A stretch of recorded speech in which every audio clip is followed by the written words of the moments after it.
신앙생활 하면서 어렵다고 생각되는 것은 어떤 겁니까? 라고 이렇게 물어볼 때가 있어요. 뭐가 어렵습니까? 신앙생활이? 이렇게 물어보면 의외의 대답을 하시는 분들이 참 많습니다. 뭐가 제일 어렵다고 대답하시느냐 하면 기도가 어려워요. 이렇게 대답하시는 분들이 계셔요. 기도가 제일 힘들어요. 5분만 기도하면 기도할 게 없어요. 이렇게 말씀하시는 분이 계셔요. 사람이 위급하고 이제 다급하게 되어지면 그러면 하나님을 찾는 것이 자연스러운 일이지 않습니까? 우리가 힘든 일을 만나면 주여 하고 또 하나님을 찾게 되는데 막상 기도하라고 하면 그 기도가 그렇게 쉽지가 않다는 겁니다. 어렵다는 겁니다. 솔직한 표현이겠다 싶어요. 우리는 육체를 입고 이 땅에 사는 우리 시공에 갇혀 있는 그런 존재가 아닙니까? 영으로 영이신 하나님께 기도한다고 하는 것, 하나님이 보이지도 않고 만지지도 않고 들을 수도 없고 그런 하나님께 기도한다는 게 쉽지는 않죠. 우리는 봐야 알 수 있고 들어야 깨달을 수가 있고 또 손으로 만져야 우리가 또 느낄 수가 있지 않습니까? 보이지도 않고 들리지도 않고 잡히지도 않고 하나님께 기도한다고 하는 것은 이게 만만한 일이 아니죠. 그렇게 기도가 어렵다 보니까 생겨나는 많은 문제들이 있어요.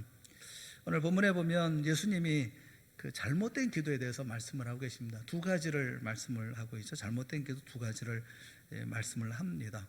이들은 잘못된 기도를 하고 있다. 예수님이 지적하고 계시는데 두 가지. 첫째가 뭐냐면 사람에게 기도한다는 겁니다. 유대인들은 하나님께 기도드린다라고 하지만 실제로는 사람에게 기도를 하고 있다. 이렇게 예수님이 지적하셨어요. 어떻게 사람에게 기도를 할 수 있느냐 이렇게 물으실 수 있겠지만 예수님이 하시는 말씀을 잘 들어보시면 우리가 금방 알 수가 있어요. 5절에 예수님이 지적하고 계시죠.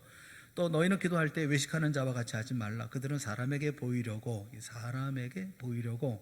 회당과 큰 거리 어귀에 서서 기도하기를 좋아하느니라. 내가 진실로 너에게 이르노니 그들은 자기 상을 이미 받았느니라. 어떤 말씀하시는지 대충 아시겠죠. 사람들에게 보이려고 기도한다라는 겁니다. 유대교 지도자들은 오래전부터 기도의 중요함을 알았습니다. 기도해야 될 것에 대해서 알았죠. 그래서 기도를 좀 철저하게 가르쳐야 되겠다, 기도를 더 잘할 수 있도록 하는 방법을 궁리하면서 어떤 문제가 생겼냐면 그 기도를 세트화시키기 시작했다라는 겁니다. 그러니까 내용과 형식, 시간까지 모두 규격화 시켰다는 거예요. 그런 식으로 이제 기도를 어떤 제품 만들듯이 이렇게 만들어 버렸습니다. 가장 대표적인 기도가 쉐마죠. 이 쉐마라고 하는 신명기 6장 4절에 있는 그 구절에 있는 말씀은 암송하도록 한 거예요. 이스라엘아 들으라.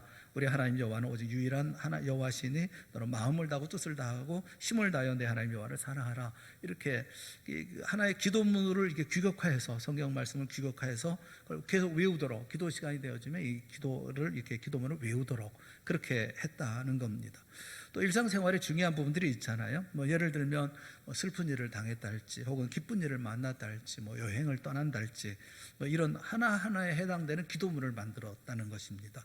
밥 먹기 전에 하는 기도, 밥 먹고 난 후에 하는 기도, 취침하는 시간에 하는 기도, 또 아침에 일어나서 하는 기도, 이런 식으로 이제 기도를 이제 세트화시킨 거죠. 하나 세팅한 것이죠. 그걸 사람들에게 가르쳐서 그렇게 기도를 했다는 겁니다. 기도 내용만 아니라 시간까지도 정했어요. 그러니까 우리 시간으로 9시, 12시, 오후 3시 기도 시간을 정해놨습니다. 이런 기도 문화가 예수님 당시에 다 만연해 있었습니다. 모두가 다 그 시간 되면 기도해야 되는 시간인 줄로 알고 있죠. 근데 예수님이 이것을 보실 때 이건 기도가 아니다, 잘못된 기도다, 이렇게 말씀하고 계시는 거예요. 그러니까 이런 기도에 유대인들이 익숙해지니까 자신도 모르는 사이에 점점 그 외식에 빠져들게 되었던 것이죠. 예를 들면 사람들이 많이 다니는 예루살렘 거리죠. 시간이 12시가 됐어요. 그러면 기도해야 되지 않습니까? 12시가 됐으니까 기도해야 되잖아요. 모든 사람들이 이제 하는 것처럼 두 손을 들고 고개를 숙이고 그리고 기도를 시작합니다. 기도라는 것 쉐마, 이거 이제 암송을 하니까 1, 2분이면 다 끝나는 거죠. 1, 2분 이게 기도하고 쉐마를 외우고 그리고 하던 일로 이제 다시 복귀하는 겁니다. 그런데 그 가운데 경건하다고 소문이 나 있는 바리새인들이라든가 서기관들은 손을 높이 들고 계속해서 기도하는 겁니다. 그 기도를 계속해서 긴 시간을 기도하고 있는 거죠. 그러면 지나가는 사람들이 보면서 야, 저 바리새인은 정말 바리새인이구나, 참 이렇게 이 구별된 사람이구나, 기도를 참 많이 하시는구나, 참 경건하신 분이고 참 신앙 좋은 분이구나, 이렇게 얘기를 하는 거죠. 이 수군대고 기도하면서 그 소리를 듣는 거예요. 많은 사람들부터 이제 존경의 대상이 되고 있다고 하는 것을 의식적으로 이제 아는 겁니다. 그래서 좀 더 시간을 끌면서 손을 들고 아주 경건하게 기도를 하고 있는 거죠. 이렇게 기도하는 것을 통해서 사람들의 칭찬을 받고 존경을 받고 또 사랑을 받고 또 인정을 받고 하는 이런 일이 되어지는 거예요. 그러다 보니까 어떤 서기관들이나 바리새인들은 일부러 기도 시간이 가까워오면 사람들이 많이 다니는 그런 시장이나 회당거리 아니면 큰 도시 모퉁이에 가서 사람들 많은 곳에 가서 기다리다가 기도 시간이 되면 이제 큰 소리로 기도하기를 시작하는 겁니다. 예수님이 이들의 이런 마음을 다 꿰뚫어 보시고 6장 5절 끝에 뭐라고 말씀하십니까? 그들은 사람에게 보이려고 회당과 큰 거리 어귀에 서서 기도하기를 좋아하느니라. 그러면서 하시는 말씀이 그들은 자기 상을 이미 받았느니라, 이렇게 말씀을 하고 있는 거예요. 이게 사실 생각해보면 이건 남의 얘기가 아니잖아요. 우리도 그렇게 되기 쉽지 않습니까? 사람들이 있는 곳에서 기도할 때 주변에 있는 사람들을 의식하는 분들이 많죠. 기도할 때에도 주변에 내 기도를 들으면 어떡하나, 이런, 또는 남들은 기도를 했나 안 했나 실눈 뜨고 그만했나 갔나 안 갔나 이런 거 확인하고 그러지 않습니까? 유창하게 미사오기를 써가면서 하는 경우도 있고, 사람 다 의식하는 거 아니겠어요? 여러 분이 그런 얘기 하더라고요. 교포 사회에서 가끔 그런 장면을 목격할 때가 있다고 그래요. 식당에 들어가면 미국 사람도 있고 한국 사람도 있고 그러지 않습니까? 근데 이제 거기서 한국 사람들끼리 모여서 식사를 하면서 그 가운데 누구 보고 기도를 해라, 식사 기도를 해달라라고 얘기를 하면 이제 자리에서 벌떡 일어나서 기도를 하는데 큰 소리로 기도를 한다는 거예요. 주변 사람들이 다 쳐다보죠. 모든 사람이 다 쳐다봅니다. 뭐겠어요? 과시하는 거죠. 너희들은 믿음이 없어가지고 식사할 때도 기도도 안 하지. 우리 한국 사람들은 이렇게 기도한다고. 우리 한국 사람들이 이렇게 밥 먹을 때도 다 기도하고 하나님께 감사드리면서 기도한다, 이렇게 식사한다. 은근히 이제 과시하는 거죠. 아니, 너희들하고 우리하고는 달라, 이러면서. 근데 그게 기도가 짧게 기도하면 얼마나 좋겠습니까? 그런데 오래 또 기도하죠. 여러분 그때 제일 부탁드리는데 식사 기도는 간단하게 하세요. 식사 기도는 너무 짧게 하면 안 되겠지만 그래도 할 말만 하고 이렇게 짧게 해야지, 국이 다 식을 정도로 그렇게 기도하면 되겠어요? 어르신들한테 기도 부탁하면 이건 너무 오랫동안 기도하셔가지고 밥을 먹어야 되는지 어떻게 언제 해야 될지 모를 정도로 그렇게 기도하시는 분들이 계셔요. 이 방향을 잃은 거 아니겠어요? 존경하는 목사님이 심무하는 교회가 있습니다. 그 목사님이 그런 말씀을 하셨어요. 거기 유명한 장로님이 계신데요. 근데 이분은 기도를 시작하면 아브라함부터 시작해서 모세를 지나 선지자를 거쳐 이제 신약 시대에 들어와서는 요한계시록 예수님 재림까지 쭉 훑어가시는 그런 장로님이 기도할 때 이렇게 기도하는 장로님이 계시답니다. 어떤 주일날 이게 기도를 하시는데 기도가 얼마나 길었는지, 그 장로님이 기도한 다음에 이제 목사님이 올라가서 강대상에 서서 성경 본문만 읽고 그러고 내려오셨대요. 설교할 시간이 없어서 기도 시간에 다 기도를 다 해버려가지고. 왜 그렇게 합니까? 물론 이제 본인은 진심인지 모르겠지만 그 사람 의식하는 거 아닐까요? 경건하게 보이고 성경에 능통하게 보이고 기도를 많이 하는 사람처럼 보이고 싶어하는 이런 분들이 생각밖에 많아요. 우리가 조심해야 할 부분이 그런 거죠. 사람을 향해 기도하는 거, 그런 것이 유대인들에게 있었던 기도이고 잘못된 기도다라는 거예요. 혹시 내가 하는 기도, 내가 하나님 앞에 기도할 때 이건 사람들을 의식하고 하는 기도인지 좀 살펴볼 필요가 있죠. 대단히 잘못된 하나님께 드리는 기도가 그렇게 하면 안 되지 않습니까? 또 한 가지 지적하셨어요. 또 한 가지 지적하신 것이 뭐냐면 중언부언하는 기도, 중언부언하면서 기도하지 말라. 6장 7절에 주님이 지적하시죠. 또 기도할 때 이방인과 같이 중언부언하지 말라. 그들은 말을 많이 하여야 들으실 줄 생각하느니라, 이렇게 말씀하셔요. 중언부언이라는 말은 바타로게오라는 그런 말인데 의미 없는 말이 반복되는 거, 의미가 있는 말이라 하더라도 생각이 담겨있지 않은 말을 반복해서 말하는 거, 이런 것을 중언부언이라고 하죠. 여러분 규격화된 기도, 세트화된 기도를 계속 반복하면서 이거 수없이 계속 반복하면 하나님이 그 뭐 정성을 보시고 설득을 당하거나 아니면 들으실 것이다 이렇게 생각하는 거예요. 그건 기도라기보다는 주문에 가깝지 않습니까? 그 방언하는 거 참 좋습니다. 방언도 하나님께서 주시는 은사입니다. 방언을 함부로 하면 안 되죠. 그리고 은사는 꼴찌 은사가 없습니다. 누구에게나 다 동일한 같은 은사예요. 근데 방언의 은사는 맨 마지막에 기록됐다고 꼴찌 은사라고 그러는데 그 대단히 잘못된 거예요. 방언은 근데 어느 교단에서는 방언을 해야만 그 구원받은 사람의 표라고 얘기를 해요. 그래서 방언하려고 애를 씁니다. 애를 쓰는데 한 번은 제가 기도원에 가 있는데 옆에 있는 분이 그 열심히 그 기도 시간에 뭐 큰 소리로 외치는데 그 외치는 게 그냥 단 한 단어예요. 할렐루야. 그것만 계속 할렐루야 할렐루야 할렐루야 할렐루야 계속 그러고 계셔요. 그래서 듣기 좀 그렇더라고요. 근데 예배 기도 시간 다 끝나고 난 다음에 이제 조용한 시간에 좀 물어봤어요. 기도 시간에 왜 그렇게 하십니까? 그랬더니 그분 하시는 말씀이 방언하려고요 그러더라고요. 왜 그러면 방언이 됩니까? 근데 그 뭐 할렐루야 할렐루야 자꾸 하다 보면 방언이 된대요. 할렐루야 할렐루야 랄랄랄라 이렇게 된다고 뭐 그러면서 얘기를 하시더라고요. 그럼 기도일까? 방언을 하는데 의미도 없이 그냥 떠드는 게 그게 기도인가? 여러분 생각을 해봐야 되지 않겠어요?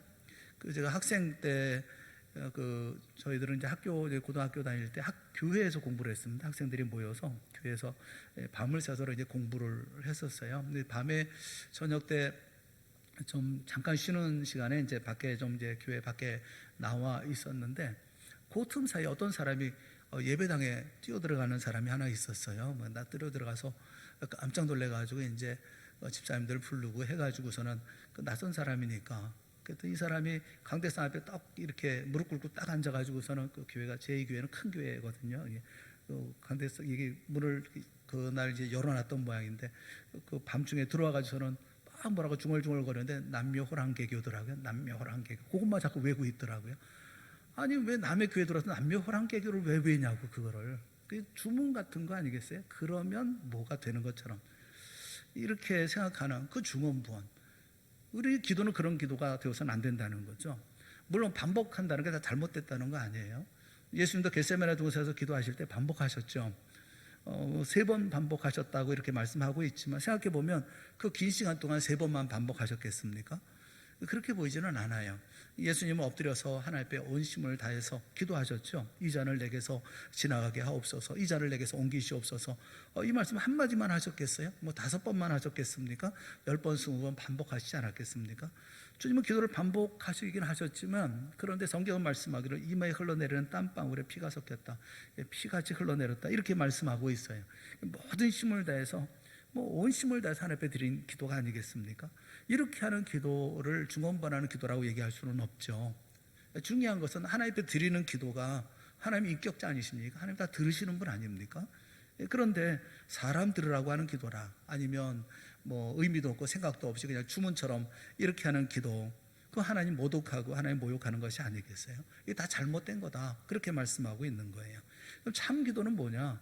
예수님께서 가르쳐주고 계시죠. 이스라엘 백성들이 잘못된 기도를 지적하면서 어떤 기도가 뭐 제대로 된 기도, 참 기도인지를 가르쳐주고 계십니다. 2가지를 교훈하고 계십니다. 우리가 올바른 기도를 하기 위해서 꼭 기억해야 할 2가지가 있는데 첫째가 뭐냐면 하나님은 골방에서 당신과 내가 만나기를 원하신다는 거예요.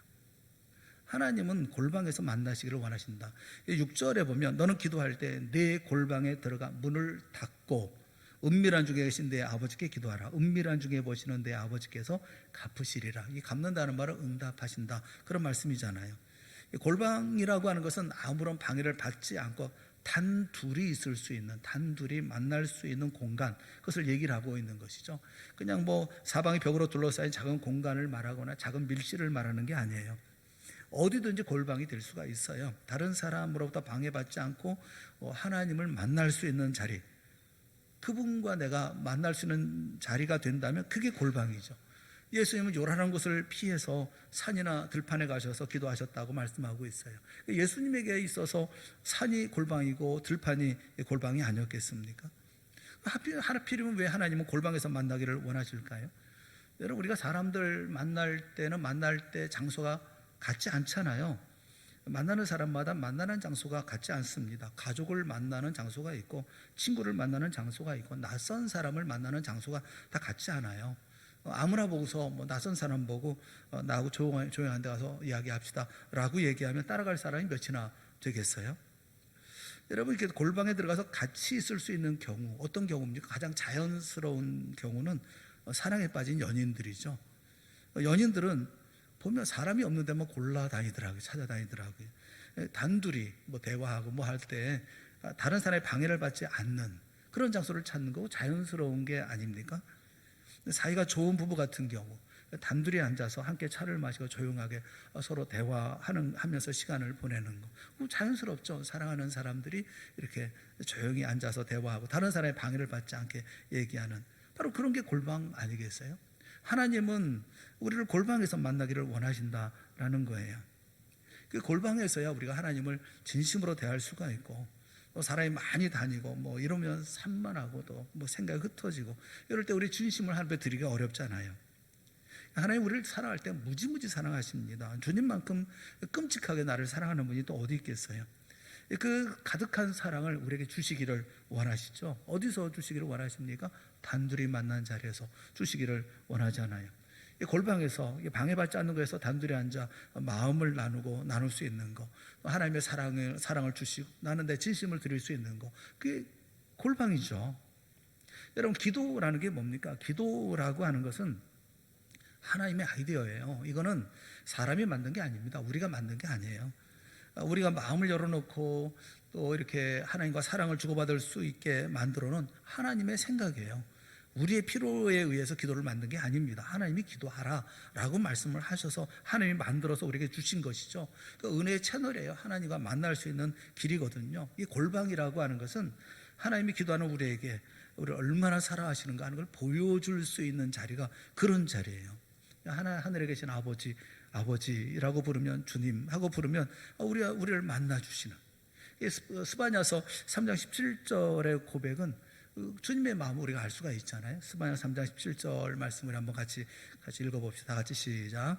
너희 하나님 여호와가 너희 가운데 계시니 그는 구원을 베푸실 전능자이시라. 그가 너로 말미암아 기쁨을 이기지 못하시며 너를 잠잠히 사랑하시며 너로 말미암아 즐거이 부르며 기뻐하시리라 하리라. 하나님께서 우리를 보시고 얼마나 사랑하시는지 그 사랑의 모습 우리가 알 수가 있잖아요. 너를 보면 너로 말미암아 기쁨을 이기지 못하시고 잠잠히 사랑하시고 너로 말미암아 즐거이 부르며 기뻐하시리라. 우리 교회 권사님들, 할머니들 모습을 보는 것 같아요.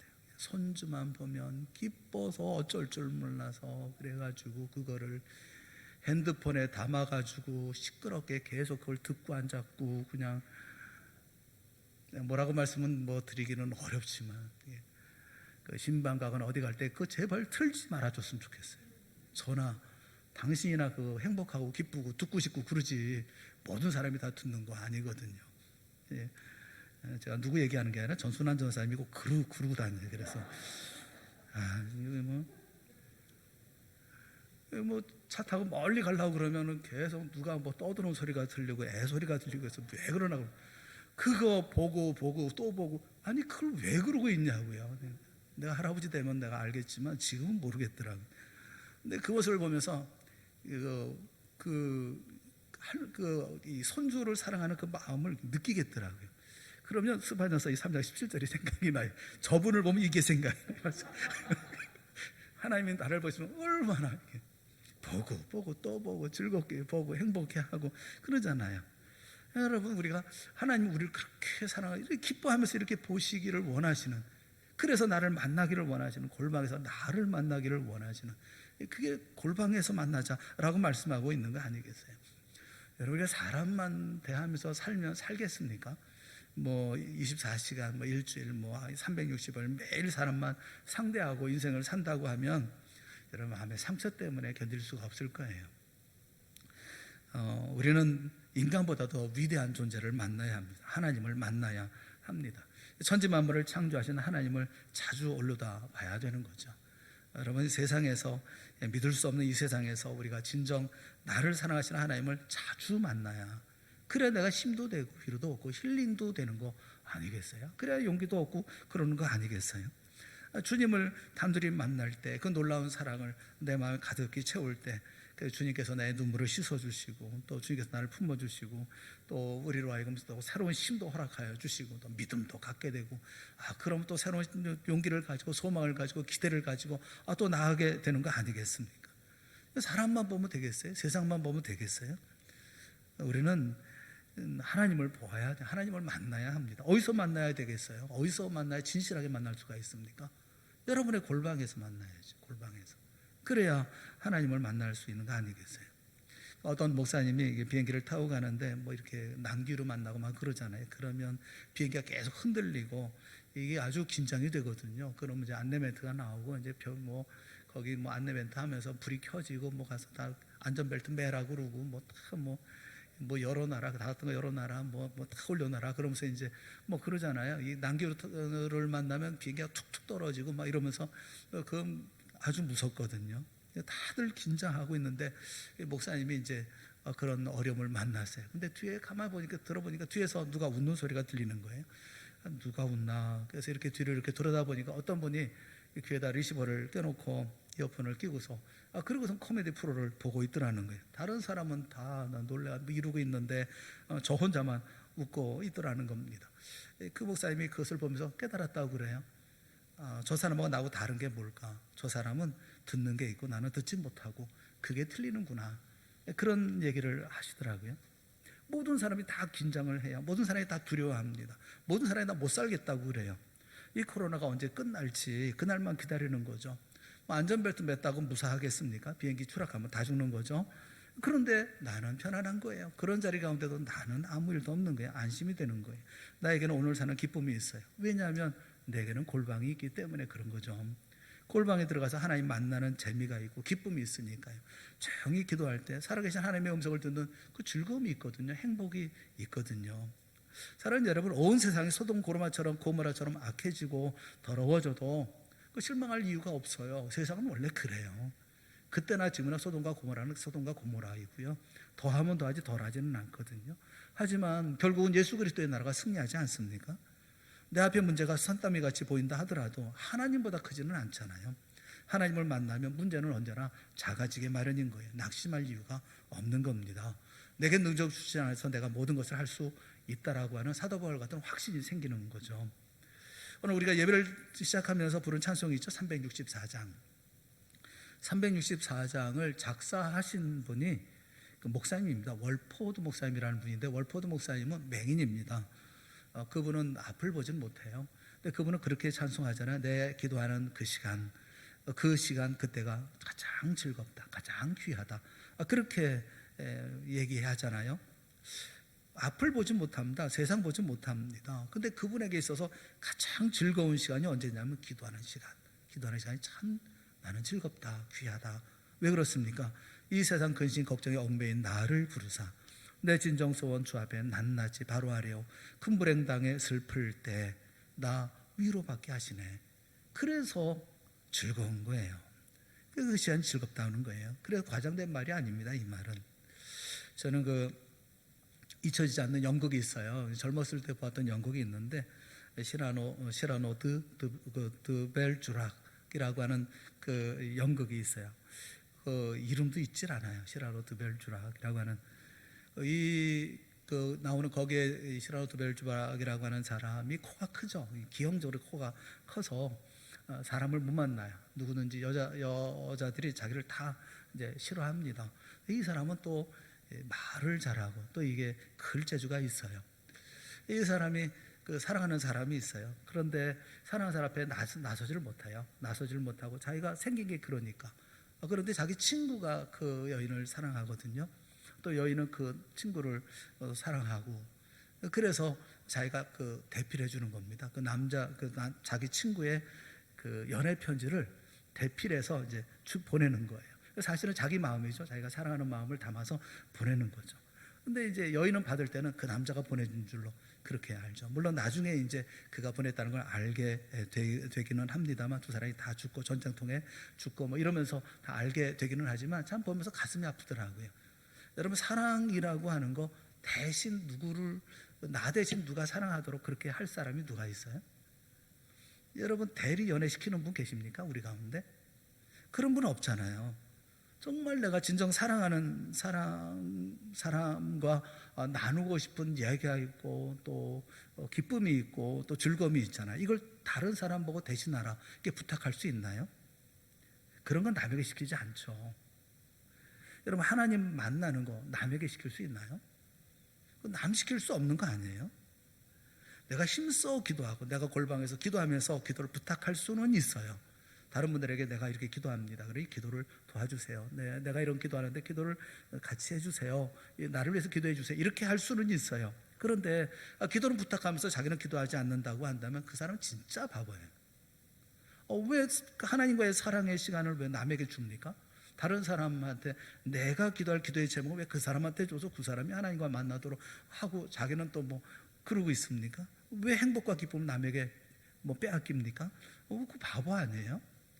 내 골방이 있어야 된다는 거죠. 예수님은 골방에서 내 기도, 하나님 앞에 드리는 내 기도를 하라 라고 말씀하고 있는 거예요. 나의 기도를 하나님과 만나서 하나님과 단둘이 하나님께 말씀을 드리고 하나님의 음성을 듣는 그런 기쁨을 누리라, 그게 기도다라고 말씀하고 있는 거예요. 또 한 가지는 가르쳐주고 있는 중요한 교훈이 뭐냐면 다 하신다, 다 하시면서 기도하기를 원하신다라는 겁니다. 8절 말씀에 보면 그러므로 그들을 본받지 말라. 구하기 전에 너에게 있어야 할 것을 하나님 너희 아버지께서 아시느니라. 다 하신다. 그러니까 중언부언하며 기도하지 말라. 다 이미 다 알고 계신다라는 겁니다. 시편 139편 4절에 보면 여호와여 내 혀의 말을 알지 못하시는 것이 하나도 없으시니이다. 하나님이 모르는 게 뭐가 있어요? 여러분, 전능하신 하나님이십니다. 전지하신 하나님이십니다. 하나님이 모르시는 게 어디 있어요? 멀리서도 우리의 생각을 다 헤아리고 계시는 분이다 라고 말씀하고 있고, 태초부터 마지막까지 알파와 오메가가 되신 하나님이 모르시는 게 어디 있습니까? 다 아십니다. 기도는 하나님이 잘 알지 못하시는 것을 알게 하는 게 아니에요. 하나님은 내 마음에 있는 슬픔이 뭔지를 알아요. 하나님은 내 마음의 상처가 어떤 것인지를 아십니다. 내가 지금 말하고 싶은 게 뭔지를 주님은 아십니다. 나에게 필요한 것을 굳이 내가 말하지 않아도 그분은 다 알고 계셔요. 기도는 뭐예요? 기도라고 하는 것은 내가 말을 많이 해가지고 그래서 내가 원하는 걸 받아내는 수단이 아닙니다. 거꾸로 기도라고 하는 것은 하나님이 우리에게 뭘 주시기 위해서 기도하라고 말씀하고 계시는 거예요. 제가 금요 기도회 때도 말씀을 드렸지만 기도가 왜 필요하냐? 하나님의 약속을 하나님은 기도라는 그릇에 담아서 믿음의 손에 주는 것이다, 제가 그렇게 말씀을 드리지 않았습니까? 제 가정 얘기해서 죄송한데 둘째 아들 성주는 가끔 저한테 그렇게 얘기를 해요. 아빠, 오늘 친구들이랑 만나는데 뭐 무슨 일이 있는데 용돈 좀 주세요. 그렇게 저에게 묻습니다. 그러면 제가 이제 얼마가 필요해? 얼마 주면 되니? 라고 물어보면 성주는 어떤 때는 5천 원만 주시면 돼요. 또 어떤 때는 10,000원만 주시면 돼요. 뭐 이렇게 얘기를 해요. 근데 제가 아무리 생각해도 친구랑 만나는데 5천 원 가지고 안 될 것 같아요. 10,000원 가지고 안 될 것 같아요. 그런데 얘는 5천 원, 10,000원 달라고 그러니까 이거 가지고는 안 될 텐데 하면서 저는 항상 아이가 달라는 것보다 더 많이 줍니다. 아이가 하도 적게 달라고 그러니까 제가 많이 줍니다. 그럼 다음번에는 더 많이 달라고 할 것 같은데 언제나 5천 원, 10,000원이에요. 그런 아이가 너무 사랑스럽고 고맙죠. 하지만 아이가 달라고 하면 저는 최선을 다해 줍니다. 있는 대로 주머니 다 털어서 줍니다. 아이가 틀림없이 필요한 만큼 사용할 줄 알기 때문에 그렇죠. 중요한 것은요, 저는 성주가 말할 때까지 아이가 뭐가 필요한지는 몰라요. 아이가 뭐가 필요해요, 뭐 돈이 필요해요 라고 얘기하면 그때야 제가 줄 수 있지만 하나님 다 아십니다. 다 아시면서 기도하라고 말씀하셔요. 뭐가 필요한지 알면서 기도하라고 말씀하십니다. 왜 알면서 기도하라고 하십니까? 하면 하나님은 잔소리하지 말고 기도하라는 겁니다. 제가 뭐 다 형편들 다 알고 계시지 않습니까? 여러 번 기도 이렇게 왜 몇 번째나 이렇게 기도해야 합니까? 그러면 하나님은 잔소리하지 말고 기도하라고 말씀하셔요. 다 알면서 기도하라고 하십니다. 왜 그렇습니까? 기도하면 놀라운 일이 벌어지기 때문에 그래요. 여러분, 기도하면요, 하나님이 다 아시지만 무엇보다 바뀌는 게 내가 바뀝니다. 기도하면 내가 바뀌어요. 내 손에 다 들린 것도 없고 내 환경이 바뀐 것도 없지만 하나님께 기도하다 보면 나 자신이 변해버립니다.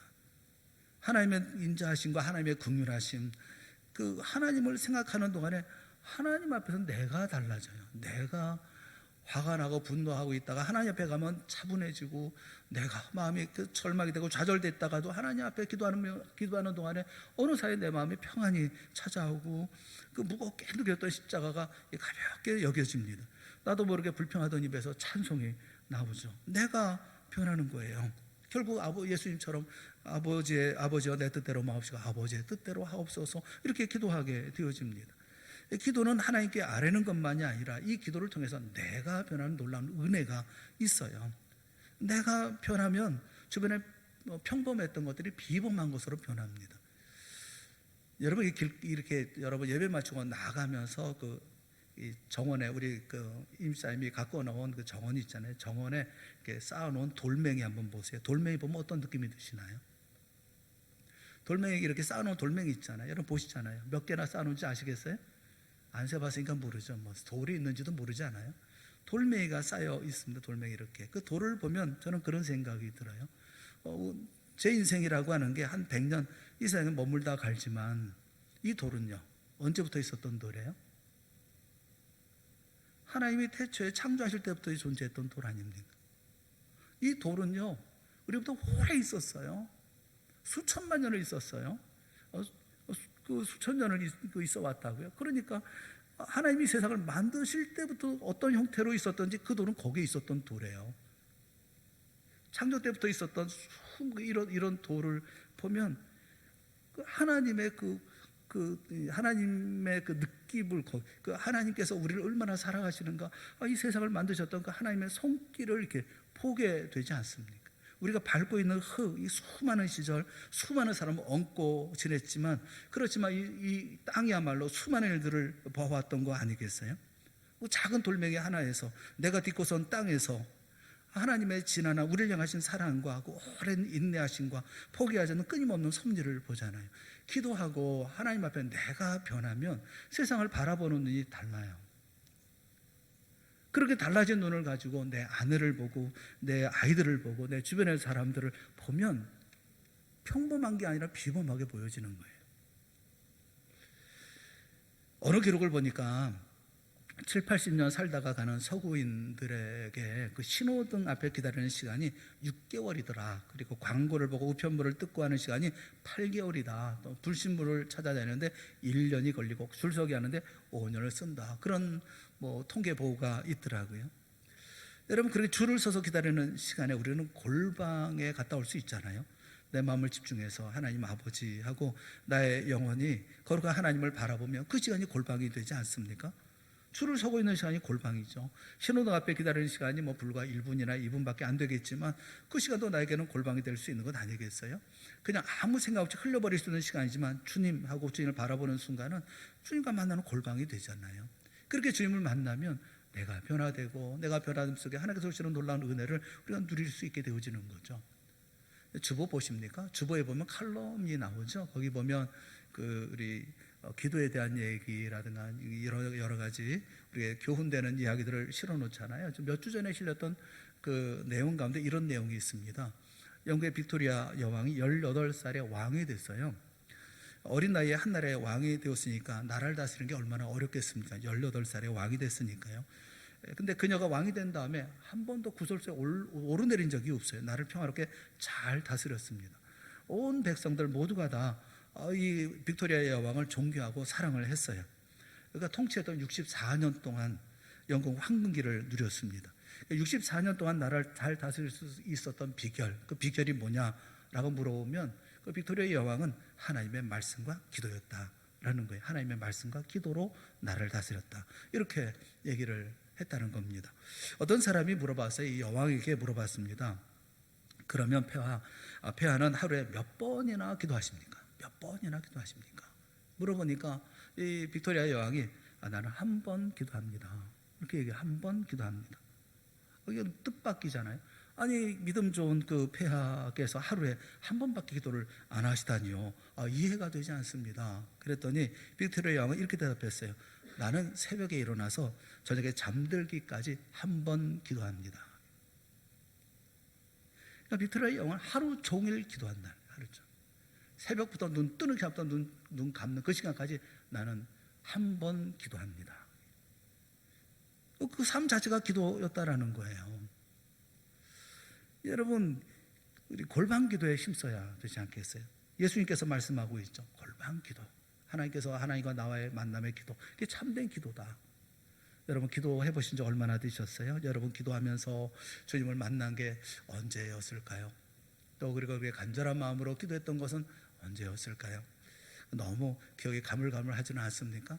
우리는 기도해야 되는 것이 아니겠어요? 골방 기도는 우리 영혼을 소생시키는 은혜의 셈입니다.